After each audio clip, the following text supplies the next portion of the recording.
I'm Melly. I'm Chris. And this is Beggar's Belief, home of hoaxes, pranks, scams, shams, and charlatans. The story where you shouldn't believe what you're here because not everyone's telling the truth. Pretty close, pretty good. Pretty close, I'll get it. Pretty close. Give me like another 50 episodes, it's good.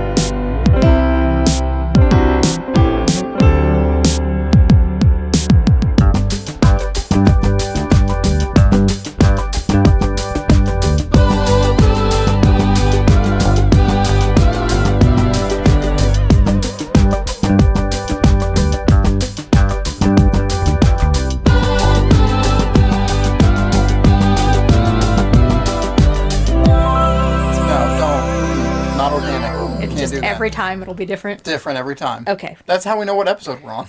It's not the one where you started scatting. Correct. I could do it again. You could. Good.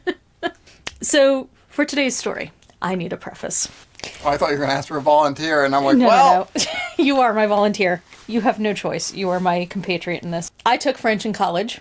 My pronunciations were so bad, I was asked to leave the French class, and I made my TA cry. So, today's story takes place in France. So obviously a lot of French names, French place names. So I wanted to do my due diligence on looking up pronunciations for things. So I did the very logical thing and called up a Vampire the Masquerade streamer I know in France and asked him to help me out by writing these all down phonetically. All right, good. I'm excited to hear this how is how goes. Everyone pronounces things in French, by the way, is you just have to have at least one Vampire the Masquerade player on your docket. All right. Everybody listening at home, please remember that. Yes. And shout out to Batsy. He makes me call him Batsy because I don't pronounce his actual name correctly. Yeah, so that gives you an idea of how bad my French is when my French friends will not let me say his name. So today's little mental image, again, going to drop you down into this, and you need to picture yourself in the situation. So today I would like you to pretend you are a French peasant. Je suis Christophe. Je m'appelle Christophe. Actually, my French is also very bad. Je ne parle pas français. Okay, this makes me feel less bad, actually. Yeah, see? Mm-hmm. I took 4 years of that in high school, and that's what I came out with. Oh, good. The mid-1500s, you live in the parish of Languedoc. All right, Languedoc? Languedoc, according to the phonetic write-out I have. All right. Yes. In the town of Artigas. There's a lot of social structure in play, medieval times and all that. The influence of the Catholic Church in all of this. So there's going to be a lot of sociological discussion today. Just has to happen. In Artigas, you are in a somewhat unique area for the time. In this area, properties were handed down a little bit more diplomatically than in some other parts of Europe, and inheritance were split between children instead of just given to the eldest, and could be sold or rented off. Additionally, none of the peasants there pay a manorial due. So they own their own labor, basically. There's a slightly weird family in town. Only slightly weird? Yeah, I think like at the time this would have been the family gossip or the local gossip. So did they not divide up the property like evenly? We will get to that. There's going to be a lot with this family. Okay. This is the sort of family that you wouldn't be surprised it would be on like Jerry Springer if it was these. Even better. Yeah. Most of the residents in your town locally descended, but this family, the Guerres, moved there. When they arrived, they spoke Basque, and probably still had an accent. Their son, Martin, was athletic, but slightly odd. As we'll discuss later, he was probably picked on a lot. It sounds like me in high school. Yeah, and the name Martin, in fact, was a Basque name that was very common, but locally happened to be the nickname that people gave to wild donkeys.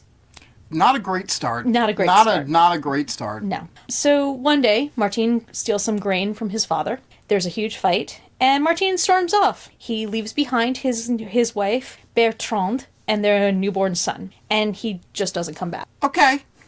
Talk about going against the grain. That's how you do it. So there's more gossip in town.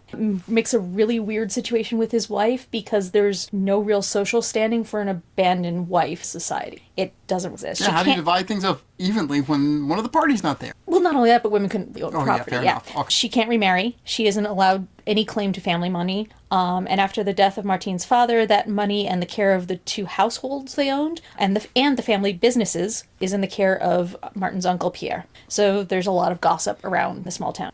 12 years later, Martin returns somewhat hatted. He's seen the world, was in the army, and is begging the forgiveness of his family. They take him back in. You see him around, chat with him, reminisce about your childhood, friends who have since passed, that sort of thing. Very normal. This being the time and place it is, you go to church together. It seems that Martin has taken to far more interested in the family business and is expanding his family's holdings and taking care of finance. He and Bertrand seem really happy to be reunited, raising their son, and they end up having another baby who survives.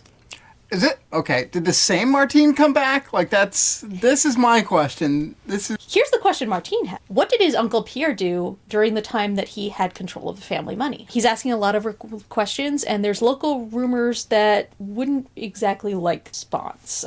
Pierre might not have been as responsible with the money as he'd like. Plus, Pierre doesn't really seem pleased that he went from having sole control of 2 households with 2 farms and 2 businesses to being more of an advisory role. So Pierre starts rallying support for a scheme. He points out that Martin was gone for 12 years, and as you said, maybe it was a different who came back. Rumor mill, totally in our overdrive. Eventually this goes to court. Now, you're just a local, but everyone is called to testify because the local priest says if you know anything, even suspicions, and you do not testify, you will be excommunicated from the church. That's a pretty big deal at the time. Mm-hmm. That's okay. So, how would you testify? Oui, of course that is a Martin. His hair is cut in the way that it was when he left. Ironically, it's not. That's what actually one of... Oh no, I was wrong! Please take me back to the church. That's horrible, sorry. Yeah, it is. Liberty and white bread. Okay, so let's... I imagine, like, you just step up and say whatever you could, even if it was so minimal, just to stay in your place. Like, that's horrible. Yeah. And you'll see, like, literally everybody testifies just because it's literally, as far as they're concerned, it's their immortal soul on the line. Yeah. This is witch trials without the witch. This is just... Oh, the witch comes later. Yeah, okay, all right. There's actually several witches in Which this. witch? Yes. So let's consider what I just said kind of a really rough scaffolding for this. Okay. And we'll flesh out the details because this has some really, really weird facets. There's a lot of reliable facts about this, even though it's such an old case, because 2 immensely popular books were written about the case immediately after it was resolved. It went on to inspire a play, 2 novels, a musical, and a famous French movie. I got most of my facts from a book titled The Return of Martin Guerre, written in 1983. And I'm going to actually put a link to the book description. Yeah, because now I need this book. Yeah, there's a lot of stuff I'm not going to be able to fit into this. Yeah. It's a really interesting case. A lot of more sociological stuff that I'm going to go into about Catholics and Protestants and sort of the understanding of the courts of the system. Like I said, I'm not going to go into all that, but it's a really good book. So Martin, son of Sanxi de Guerre, born in 1525 in Andailly, which is on the border of modern Spain and France. As I said, they spoke Basque, which isn't a common modern language. It's still around, but it kind of influenced modern French and Spanish. In Andailly, the family owned a farm and tile works, which had been handed down through generations. For some reason, don't know why, when Martin was 2, he, his parents, and his uncle Pierre all moved to Artigues. This is in southern modern France, north of the Pyrenees Mountains and just off of the Lez River. At the time, it's the most important parish. According to the census reports, there are probably less citizens today than there were in the 1500s. Yeah, highest ever population was in the 1800s, never over 50 though. The Wikipedia page for this town is a couple of paragraphs, and Martin mentioned. But there's between the trade possibilities along the river, the fact that peasants there don't have to pay so much in taxes and could own property, it was a good place to settle at the time. The family got land east of the Lez and set up another tile works and another small farm. They tried to adjust to the local culture, altered their name from de Guerre to just Guerre. They are described as living comfortably for the time, but this is also the 1500s, so they talk about how many of their children lived to adulthood. Yeah. Yeah, this is a weird one because every now and then you get to this point where it's like, oh, this is very modern feeling. And then it's like... You get those little reminders. It just slaps you at the medieval times. Josephine made it to the ripe age of 26. Yes. Oh, very much so, yeah. But Martin would have had 4 sisters. Who actually survived. In 1538, Martin married Bertrand de Rolle from a very well-off family in what we would conceive as a strained marriage. And this is where things get gross. Okay. Bertrand later stated in court documents that both of them were under 10 years old. Other accounts say that Martin was older, possibly as old as 14. Their marriage certificate doesn't exist, so it's kind of iffy. But even for the time, this was considered a little bit weird. Like when this case Yeah. went to more genteel areas, it was considered a bit odd and unusual and pretty much illegal, actually. And all of that makes me feel really, really icky when I point out that a major point in this is that there were claims that Martin was impotent because he couldn't consummate the marriage. Yeah, the less said about this, the better, but it is part of... Yikes. Yes. Bertrand's family wanted her to leave Martin because of this, and the locals would have been really hard on him for it. But he wouldn't be. Oh God, did you have to? I didn't have to. It's my brain. It's okay. It's the only way I can deal with this. There was a local tradition to haze impotent men, which involved cross-dressing and banging pots and ringing bells outside their houses all night. What? Yeah, people were terrible historically. Yeah, I mean, they're still not great, but like, who sits around deciding, you know what, this is what we do? Yes. Anybody got any extra pots and pans? Cialis wasn't invented. Let's go ring a bell and cross-dress. Yeah, people. So Bertrand and Martine thought they were under a witch's spell. Yeah, there's the witch. So 8 years into their marriage, between 18 and 22, depending on whose account you believe, it was lifted. They said an old woman appeared suddenly as if from heaven and told them how to lift this. It involved eating cake and going to church. Huh. Yeah. If only I'd known earlier to cure impotence, eat cake, and go to church. You know, let them eat cake. So French. So Bertrand finally got pregnant, and they had a son named Sanxi after Martine's father. So it's 1544. Martine is somewhere between 18 and 24 years old, depending on what accounts you're looking at. A new father to a baby, described not really as a go-getter. Martin stole some barley from his father, there's an argument, and he just ran away, disappearing, zero contacts with the parents, zero contacts with his wife. So let's talk about women's rights, or how there were none at the time. Yep, they were barely there. If you were widowed, you were allowed to have your original dowry plus a third more. Most widows were cared for by their sons, but there really wasn't a method for husbands up and skedaddling. Huge scandal in the area. Both of Martine's parents died while he's gone. His father, Sanxi, before he passed, eventually forgave him and wrote that he was heir to the property. Both properties, actually. The local magistrate decided that until he came back, the holdings would be handled by his uncle Pierre. During this time, Bertrand was a mother in her early 20s. She's described as beautiful and basically left without any way to support herself, her child, and the system. The Pope had actually decreed that women who were not allowed to remarry if their husbands... Ah, Yeah. yeah, classic. Classic. Thankfully, first her in-laws and then Pierre were aiding her as she raised her son. Then it gets weird. Wait, hold on. And now it gets weird. Part of this, Pierre, Martine's uncle, married Bertrand's widowed mother. I'm gonna need I'm gonna need a tree or a chart at some point. Yes. Her mother was now also her mother-in-law. The kids had an auntie grandma. Yeah. Okay. So, again, local gossip. So, in 1556, a man arrives in the next village over, suffering from the pox, which was probably syphilis, and told the hotel keeper he was Martin Guerre. When somebody mentioned his family, he burst into tears, saying that he was too ashamed to return. Of course, gossip traveled quickly, his sisters show up, and they had a tearful reunion and sent for Bertrand. She was understandably conflicted showing up. Martine had grown a big beard, so she didn't recognize him immediately. But I have seen your ID before you grew a beard. I mean, fair enough. Yeah, I am two different people, actually. Yeah. Yeah, you can kind We're of... not putting that one online, though. No, it's fine. They talked. He talked about his marriage. One thing that was a very big, aha moment for her was he described exactly where he had left a pair of white hose before he left, which a very good identifier. She was said to kiss his neck, which I'm guessing had something to do because she really didn't like the beard. Yeah, fair enough. His uncle comes. They reminisce about old times. Bertrand actually nursed him back to health at the hotel for months before Martine went home.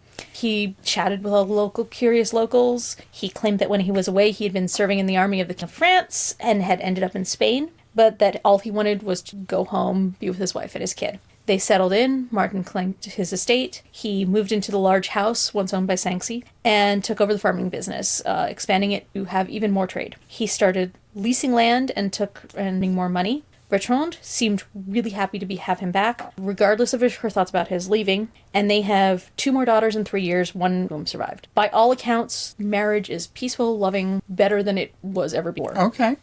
Sometimes you just need a little syphilis, I Yeah, guess. exactly. Yeah, a pox upon this house is not a curse in this little town. So Martin asks his uncle for a full accounting of the money, which was left in inheritance for him. This is on the heels of a family spat where Martin attempted to sell off some of their ancestral family lands. When Pierre refused to cooperate, Martin actually brings a civil suit against him. Like I said, this case, sometimes it's very modern sounding, sometimes it's very medieval. During this family infighting, it started Pierre thinking, was this guy really Martin? 12 years had passed. Martin had obviously changed, growing the beard, being a lot stockier, and didn't seem to remember many Basque phrases, which was a major thing. That's interesting. Mm-hmm. But they didn't have fingerprints. Right. They didn't have pictures. This was all by memory. He convinced his wife, who again was Bertrand's mother. This is a family bush. This was an imposter. And she tried to convince Bertrand to bring a case against Martin, but Bertrand refused. Whole village becomes divided. People on either side. Martin said the whole story was made up to besmirch him and was proof that Pierre had mismanaged his account. His sisters swore, no, that's our brother. Everyone had an opinion. Pierre beat him with a club and tried to hire a hitman. Family tempers, a little high. Just a little high. Yeah. Again, some can sound like modern times. Like who knows? I don't know if it would be a club in modern times. I mean, not many people carry around cudgels anymore. Bring back cudgels. 2024. This is the year we do it. So in 1559, two things happen that make this worse. A soldier passing through says, oh yeah, Martin's another guy, I recognize him. And then a barn burned down and Martin was accused of arson, which there's not enough information on, by the way. I mean, fair enough. We're not in the Larceny region of France, so it's not arson. It's sparkling fire. Correct. So he's arrested for the arson, sent to Toulouse, where his charges mentioned that there was this theory of being an imposter, but he was eventually released. In order to get him charged for faking his identity, Pierre lied to the judge of Rue, I didn't get the pronunciation, and claimed to be working as an agent for Bertrand. He wasn't, but he claimed he was. Had a formal inquiry into his identity open. Martin is back in prison in 1560 with a trial set to take place in. With Martin in prison, Bertrand was threatened by her mother-in-law / mother, or her uncle-in-law / mother, I should say, and her father-in-law / stepfather, to support them in the case, saying that she would be thrown out on the street if she didn't agree to testify that Martin's a fake. Bertrand kind of pulls this thing where she plays both sides now, which I kind of like. She said she would support Pierre against Martin, but also was sending clothes and food to Martin the whole time that he's in prison. So she's kind of working in the shadows too and influencing some of the people who are going to give testimony. The biggest problem to the court at this time, it's a lower level court, there's no concept identity theft at the time. Not many French peasants are like, you know what, I want to be a different French peasant. Honestly, yeah. It's like, oh, his station in life is slightly better than mine. He got extra bread today. I'm going to be him tomorrow. He has slightly fewer boils. I wish I was him. That's what it all boils. There's not really laws on the books to cover this, so it was considered an assault on a man's honor. All right. Okay. Because you have to put it under something. The death penalty is still the option here if he was found guilty. Yes. Yeah. It's a wild error. So notaries corrected and wrote out testimonies of the initial witnesses, as most of the locals couldn't read or write. Bertrand gave an initial testimony, but then said she was being held against her will, and the court actually had her moved to a safe house. And this is when priests started threatening to excommunicate anybody who didn't testify. So 150 people showed up to give testimony. This is over a third of the population, traveling all the way to Rouen to show up in court. Witnesses from Artigues said that he had greeted them for the first time by name, discussed things that they did in the past. His sisters and brother-in-laws testified that he was telling the truth. Childhood friends testified that they knew him. He was said to have signifying marks, extra teeth, a scar, and warts. So probably a looker here. I mean, good job on the prosthetics, whoever made up Martin II. So he's searched, has all of these signifiers. But there's contrasting testimony from Pierre's side saying that he was actually a criminal pretending to be Martin Guerre. His shoemaker said it couldn't be him because Martin had a different shoe size. And Pierre was adamant that this was not his nephew. And then 60 people testified just because they didn't want to be excommunicated, saying they don't know. I'm just waiting for the shoemaker to jump up in the middle of the courtroom and be like, if the boot doesn't fit, you must acquit. I could have placed bets on you making that joke, and I would have won. So Bertrand took the stand and talked about her marriage, going into a whole lot of detail about Martine being impotent and how they finally consummated the marriage. Apparently was still giving details after the judge told her, no, you can stop. Stop, please. Yeah. But then... So Martine took the stand, answered all the questions correctly. He collaborated things said in written testimonies, described what people had worn at his wedding, 15 years prior at this point. He agreed with Bertrand's testimony. He said that the shoemaker was in cahoots with Pierre. He's described as being open, honest, and he did this all on his own, without a lawyer, with the threat of a death penalty. Impressive. All right. I mean, fair enough. Yeah. So after 3 months of trial, Martine was found guilty. Fair enough. The king's attorney asked for the death penalty, and the judge sentenced him to be beheaded and quartered. Ah, the Braveheart treatment. Yeah. Okay.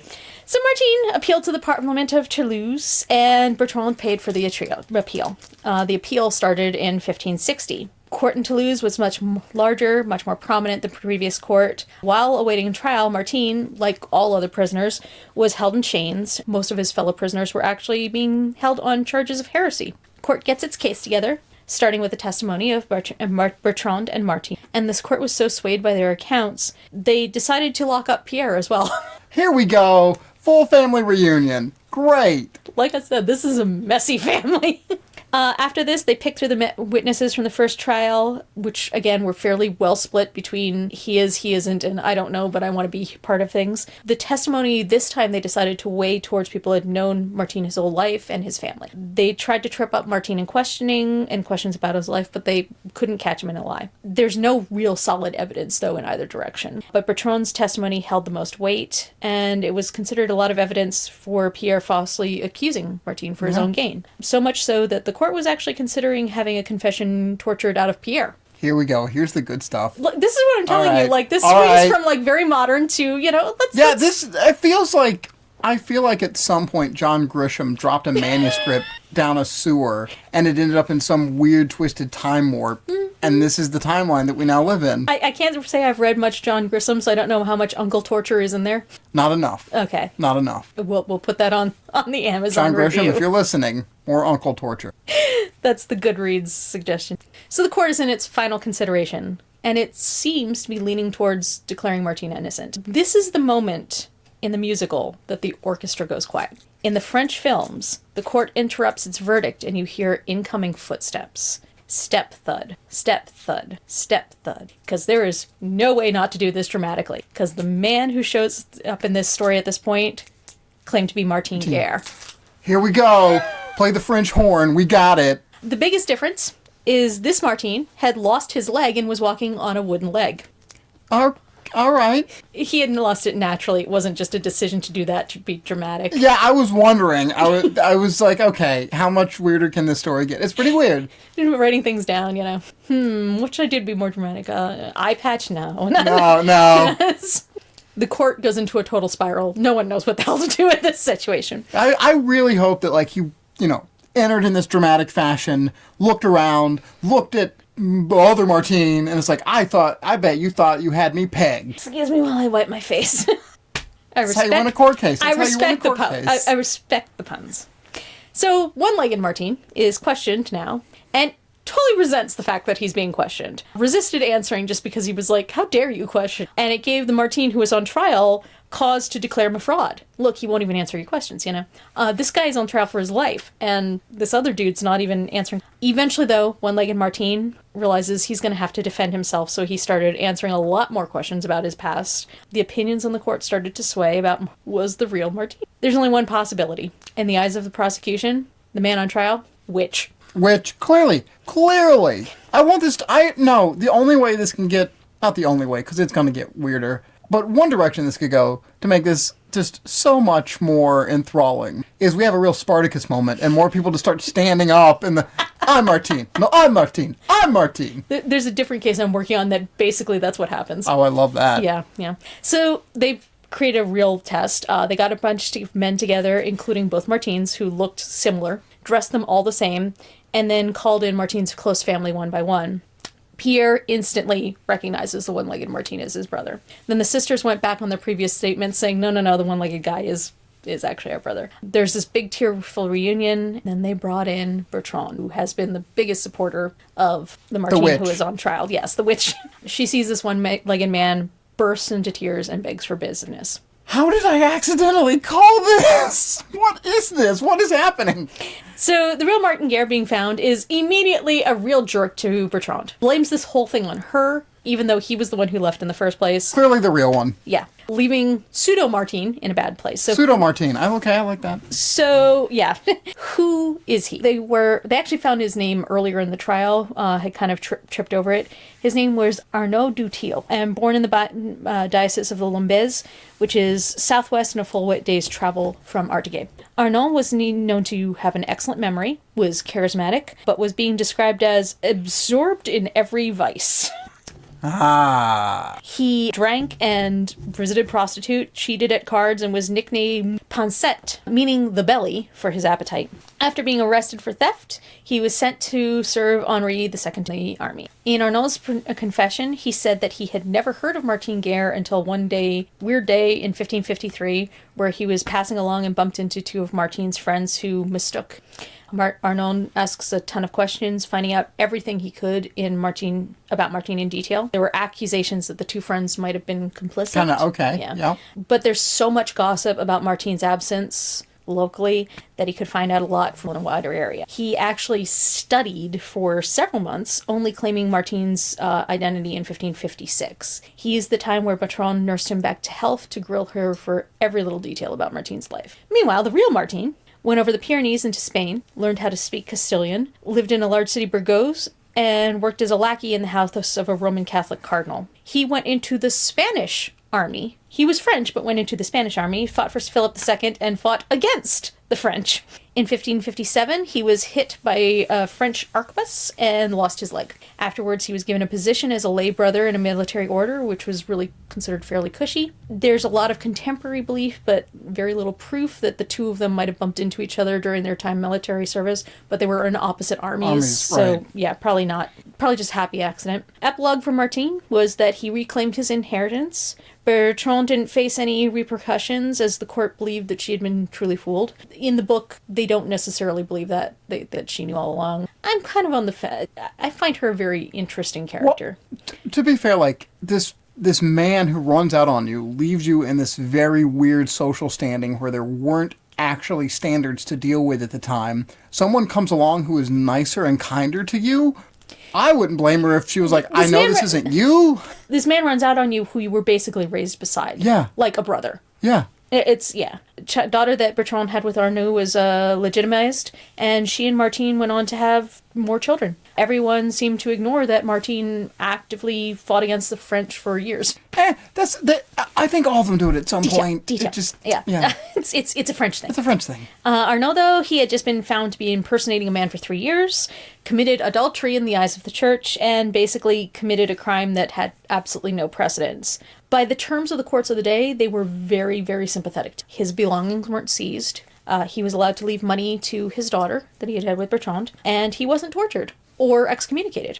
He was allowed to make a full confession, but it's still the 1500s, so he was sentenced to be hung and his body burned. Yeah, okay. I was wondering, when he was going to become deceased. Yeah, that was the penny drops. It's the 1500s. Yeah. It's going to happen. But, hey, it was, considered a really lenient sentence. I mean, honestly, yeah, I was expecting the full gamut of every worst potential outcome possible. And it's like, well, first, we're going to torture you. We're going to seize all of your property. Sorry, your child gets nothing. And right before we hang you, we will excommunicate you. Yeah. Right before it happens. Yeah. But no, it's just, you get hanged and we'll burn you. Yeah, like I said, there's a lot more sociologically in play there, but, that's the basics. That's fascinating. Okay. Did you mention a musical of this? Mm-hmm. Great, because now I want this on Broadway. I am sick and tired at this point of Les Mis. Give me this story. I need this. It's very Les Mis-like. That's why I was like, wait, this is so the staging close. of it, I was like, oh, that looks like the classic Les Mis stage. I have to say the movie, which ironically I could only find the movie online, it is in French because it's a French movie. The subtitles were in Spanish. Oh, perfect. So it's because they border Spain. What'd you expect? There's a lot of, you can get what's going on, but brain kind of doesn't communicate correctly. Yes. But in both of those, basically, the real Martine walks in and everyone immediately goes, where actually there was more pondering in that. Yeah. But it is the most dramatic scene because by that point, you really do think that he was like being falsely accused. Now, in the book, it basically kind of buries the lead a bit, but I can understand the difference between a historical recount and the dramatic. A dramatization. To the drama. Yeah. It's the Martine scene. Yeah. All right. No, that was fascinating. Yes. I don't, my brain is going through so many scenarios and things right now of just, how often do you think this actually happened in other places that was just never recorded? Yeah. It's one of those things that like you said, most of the time you wouldn't want to be another peasant. But if you found a way, especially if you were bored or you had done all you could at this point in your life, what else is left to do other than you realize, oh, someone's gone missing from this town. I'm going to become this person. And imagine the lineages that procreated that you just don't know. That like, this wasn't actually great-great-grandpa Joe. So not to give you too much prescience on what I'm planning on doing with this podcast, but I have 3 full pages of false identities and stolen identities. Excellent. And all of them go weird places.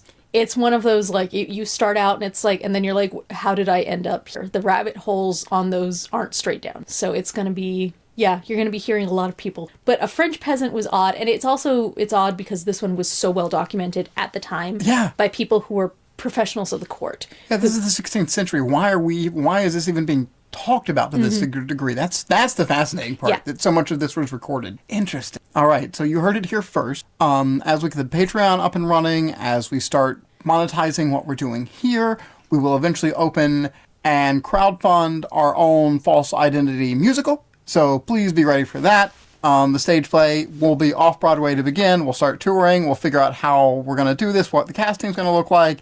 But guess what? It's false identity. You can be whoever you want to be. We're not even going to check at the door. And because of that, from this side of the microphone, don't believe everything you hear. This is Beggars Belief.